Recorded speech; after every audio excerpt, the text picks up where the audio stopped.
Bonjour à tous, c'est Yann Jacob. Cette fois, nous n'allons pas poursuivre la découverte de l'univers de la Guerre des Oubliés, mais plutôt l'approfondir. Je vais revenir sur les différentes créatures dont nous avons parlé dans la précédente vidéo, et vous les présenter une à une, un peu plus en détail. Il sera donc question de leur description physique, mais aussi de leurs coutumes, de leurs habitudes, et pourquoi pas, de leur environnement. Nous allons donc commencer avec les Marclans. Oui, non, pas de suspense. Autant commencer par le commencement. Les Marclans donc.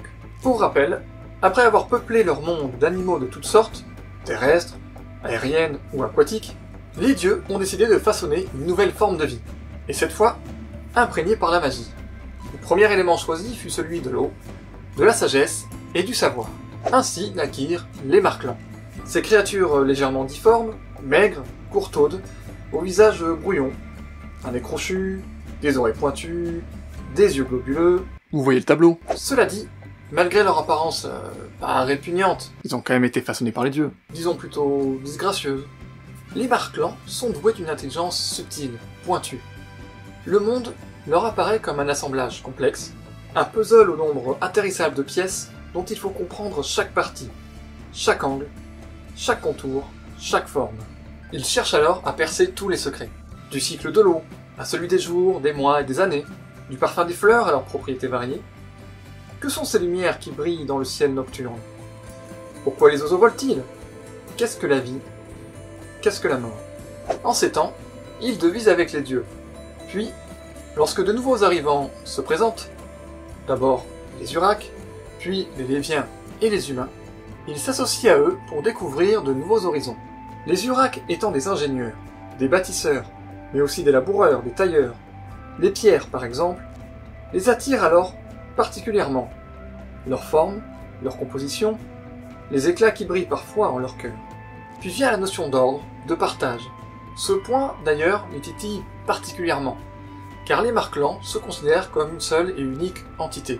Petite anecdote, lorsqu'un Marclan parle, il utilise toujours « nous », et ce R qui laisse coincer dans sa gorge. Et voilà que d'autres surviennent, avec des goûts uniques, des désirs, des différences.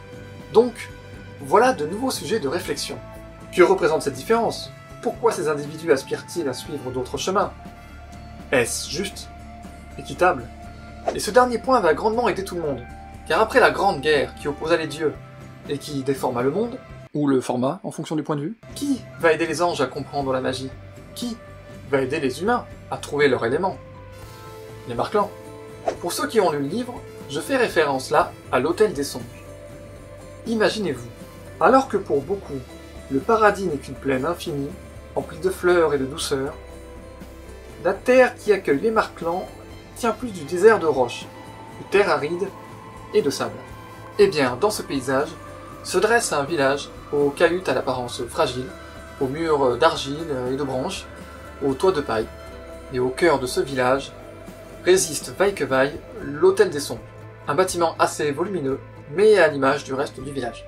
Lorsqu'un nouvel arrivant, un nouvel ange donc, se présente ici, les Marclans l'y accueillent, le guident entre ces murs de bois et de torchis, pousse des rideaux troués et poussiéreux, jusqu'à une pièce sombre, baignée dans une atmosphère brumeuse, emplie d'encens et d'herbes. Il l'allonge dans un lit, et le plonge dans des rêves chargés de signification, du moins pour eux. Ensuite, il les décrypte, et révèle au nouvel arrivant les éléments qui le composent. Comme on l'avait dit pour les humains, un fort et un faible. Voilà donc le rôle principal des Marclans au paradis. Maintenant, il reste une question en suspens. Pourquoi vivent-ils dans un lieu comme ça, si loin de la capitale?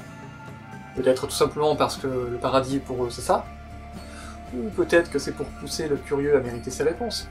Allons, un petit effort, sinon c'est pas drôle. Je crois bien vous avoir tout raconté au sujet de ces petites et étranges créatures. Mais si vous avez d'autres questions qui vous viennent, n'hésitez pas à laisser un petit commentaire.